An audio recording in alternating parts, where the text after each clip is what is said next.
तो फाइनली लंबे समय के बाद रोमन रेंस की चैंपियनशिप एक्चुअली में हारने की यहाँ पर बातें स्टार्ट हो चुकी है, बिकॉज इस पिछले 2 सालों के अंदर ऐसा समय कभी नहीं आया जब लगा हो कि हाँ यार अब रोमन रेंस अपनी चैंपियनशिप गवा सकते हैं। बट फाइनली अब एक ऐसा समय आ चुका है जब रोमन रेंस एक्चुअली में अपनी चैंपियनशिप को गंवाने वाले हैं और एटलीस्ट एक चैंपियनशिप उनसे जाने वाली है, या आप कह सकते हो कि भाई रोमन रेंस की चैंपियनशिप हारने के उल्टे दिन यहाँ से स्टार्ट हो चुके हैं। बट ये इतना भी इजी नहीं होने वाला है जितना इजी ये दिख रहा है। 2 सालों से बंदे ने डोमिनेट किया है प्रोफेशनल रेसलिंग को, WWE को, तो उनसे चैंपियनशिप लेने के लिए आपको बहुत ही अच्छा तरीका सोचना पड़ेगा। तो इस वीडियो के अंदर हम यही करने वाले हैं। इस वीडियो के अंदर हम डिस्कस करेंगे उन पॉसिबिलिटीज को जिनकी वजह से या फिर जिस तरीके से रोमन रेंस से चैंपियनशिप ली जा सकती है और कौन सा सुपरस्टार होगा जो कि रोमन रेंस से वो एक चैंपियनशिप लेने वाला है। तो सब इस वीडियो के अंदर होने वाला है डिस्कस। तो स्टार्ट इस वीडियो करेंगे बिना टाइम वेस्ट करे। तो फिर hey buddies, welcome to our channel and I am back with a new video. तो सबसे पहले तरीके ऊपर चलते हैं और जो सबसे पहला तरीका है वो है कि हमें क्लैश ऑफ द कैसल के अंदर 2 सेपरेट मैचेस देखने को मिलेंगे। एक तरफ WWE चैंपियनशिप के लिए और दूसरी तरफ यूनिवर्सल चैंपियनशिप के लिए। ये दोनों ही मैचेस हमें देखने को मिलने वाले हैं क्लैश ऑफ द कैसल के अंदर। और इससे रोमन रेंस अपना पहले मैच के अंदर तो अपनी पहली चैंपियनशिप को तो सक्सेसफुली रिटेन कर लेंगे, पर दूसरे मैच के अंदर थक जाने के कारण या फिर तगड़े ओपोनेंट के कारण वो उस चैंपियनशिप को गंवा जाएंगे। तो ये एक बहुत ही अच्छा तरीका है रोमन रेंस चैंपियनशिप लेने का।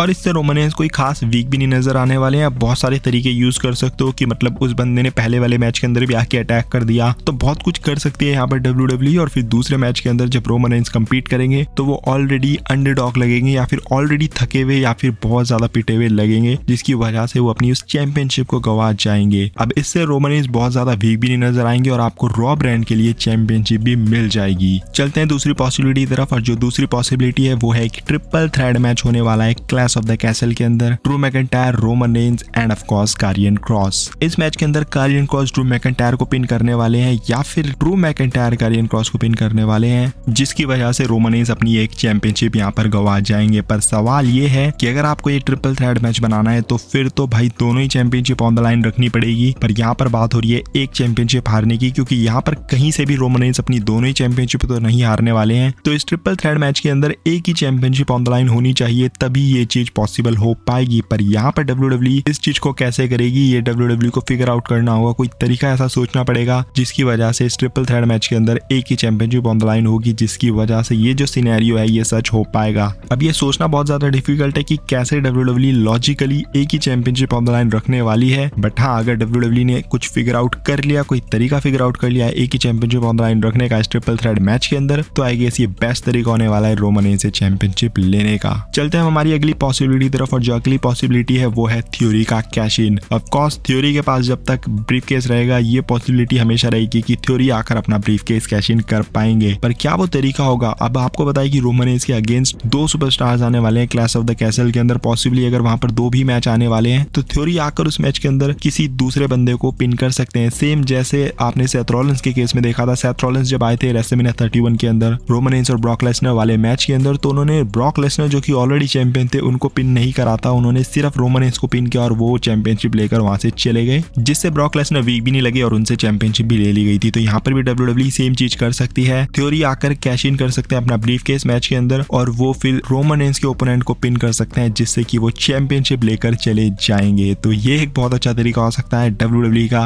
रोमन रेंस से चैंपियनशिप लेने का। पर यहाँ पर सवाल ये है कि क्या ट्रिपल एच थ्योरी को चैंपियन इस वक्त बनाना चाहते हैं? अगर थ्योरी को ट्रिपल एच चैंपियन बनाना चाहते हैं तो फिर ये एक बहुत ही अच्छा तरीका होगा रोमन रेंस से चैंपियनशिप लेने का। और फिर ट्रिपल एच ऐसा कर सकते हैं कि थ्योरी को बहुत ही जल्दी वो चैंपियनशिप हरवा भी देंगे। तो ये भी तरीका है एक, रोमन रेंस से आप चैंपियनशिप ले लोगे और थ्योरी को आपको ज्यादा समय तक चैंपियन भी नहीं रखना पड़ेगा। सो सवाल सारा डिपेंड करेगा ट्रिपल एच के ऊपर कि क्या triple H is ready for theory. चलते हैं अगली पॉसिबिलिटी तरफ। और अगली जो पॉसिबिलिटी है ये है रिलिंक्विश करना अपना एक टाइटल। सबसे फुद्दू या फिर सबसे स्टूपिड आप ये डिसीजन कह सकते हो WWE का, बट ऑफ कोर्स अगर आपको करना है कुछ हटिए तो ये भी एक तरीका है कि आपको वीक नहीं दिखाना है बंदे को, तो फिर ये इससे बेटर तरीका नहीं होगा अगर आपको किसी को चौड़ में भी दिखाना है और उससे चैंपियनशिप भी लेनी है। रिलिंक्विश कर सकते हैं रोमन रेंस अपनी एक चैंपियनशिप। लॉजिक ऑफ कोर्स आप बैठा सकते हो उसमें। रोमन रेंस बोल सकते हैं कि भाई मेरे को यूनिवर्सल चैंपियनशिप रखनी है अपने पास, ये मेरी चैंपियनशिप है। WWE चैंपियनशिप को वैसे भी ज्यादा उन्होंने डिफेंड भी नहीं करा और उसको वो ज्यादा इतना तवज्जो देते भी नहीं है, तो वो WWE चैंपियनशिप को ऐसे ही रिलिंक्विश कर सकते हैं और अपनी यूनिवर्सल चैंपियनशिप को लेकर वो अपना स्मैकडाउन ब्रांड में जा सकते हैं। तो ये एक तरीका है चैंपियनशिप दिखाने का। या फिर WWE इससे अपोजिट खेल सकती है। रोमन रेंस ये बोल सकते हैं कि भाई यूनिवर्सल चैंपियनशिप को मैंने बहुत ज्यादा एपिक बना दिया है, तो अब मुझे इसकी जरूरत नहीं है, अब मैं इसको रिलिंक्विश कर रहा हूँ और अब मैं WWE चैंपियनशिप को एपिक बनाना चाहता हूँ। तो ये भी एक तरीका है कि वो अपनी एक चैंपियनशिप चैंपियनशिप को लॉजिकली जो है वो छोड़ सकते हैं। बट ये कितना लॉजिकली सबको लगेगा, ये थोड़ा सा इंटरेस्टिंग सवाल